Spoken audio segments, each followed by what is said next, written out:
Առողջապահական պետությանը 100% սեփականության իրավունքով պատկանող բաժնեմաս ունեցող, ինչպես նաև համայնքային բաժնետիրական ընկերություններում և պետական կամ համայնքային ոչ առևտրային կազմակերպություններում գործադիր մարմնի նկատմամբ նոր պահանջների սահմանման մասին նախագիծը, ըստ որի մենք ընդլայնում ենք բժշկական կազմակերպությունների գործադիր մարմիններում ընդգրկվող անձանց մասնագիտական կրթության վերաբերյալ պայմանները, որովհետև ըստ էության փակ բաժնետիրական ընկերությունները հանդիսանալով նաև շահույթ հետապնդող ձեռնարկատիրական կազմակերպություններ պետք է հնարավորություն ունենան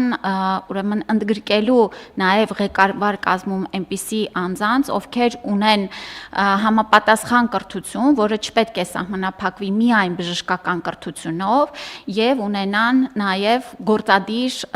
ուրեմն մարմիններում աշխատանքային փորձի բավարար ուրեմն պայմանին համապատասխանեն։ Ըստ էության, պարոն փոխվարչապետ, մենք վերանայում ենք բժշկական կենտրոնների նաև նկատմամբ ուրեմն աշխատանքային հարաբերություններում դրվող պահանջները, առողջապահության նախարարությունը սահմանելով զարգացման ուղեծիրը մեր բժշկական կենտրոնների համար հնարավորություն է ստեղծելու, որ հավակնորդները մրցույթի շրջանակներում ներկայացնեն, թե ինչպես են պատկերացնում այդ դրված նպատակներին հասնելու ճանապարհը, ունենան հստակ ուրեմն առաջադրանք եւ հաջորդիվ արդեն նաեւ հաշվետու լինեն, թե իրենց կառավարման ընթացքում բժշկական կենտրոնը ինչպիսի ֆինանսական, նաեւ բժշկական արդյունքների է հասել։ Մեզ համար շատ կարեւոր է, որ պետական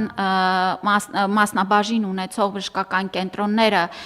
լինեն ֆինանսապես կայուն, առողջ, զարգացող, ապահովեն նաև պետությանը շահաբաժինների վճարման ուրեմն անընդհատ ավելացող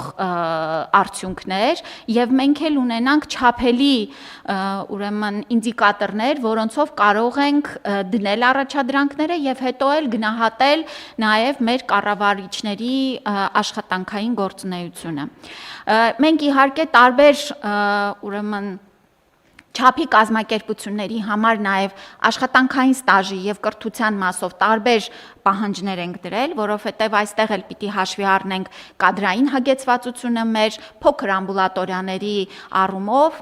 եւ ուզում եմ հիշեցնել, որ մենք նաև գնում ենք խոշորացման, կազմակերպայրավական ձևի խոշորացման, ուզում եմ ընդգծել եւ եւս մեկ անգամ վերահաստատել, որ որևէ բժշկական կենտրոն, ամբուլատորիա, ԲՄԿ Հայաստանի Հանրապետությունում չի կրճատվում, այլ խոշորանում են կազմակերպայրավական ձևով, ինչը հնարավորություն է տալիս առավել արդյունավետ կառավարել, առավել վարչատնտեսական ծախսերը կրճատել եւ ավելի մեր ֆինանսական միջոցները ուղղել հենց բժշկական ծառայությունների բարձր որակ ապահովելուն եւ ոչ թե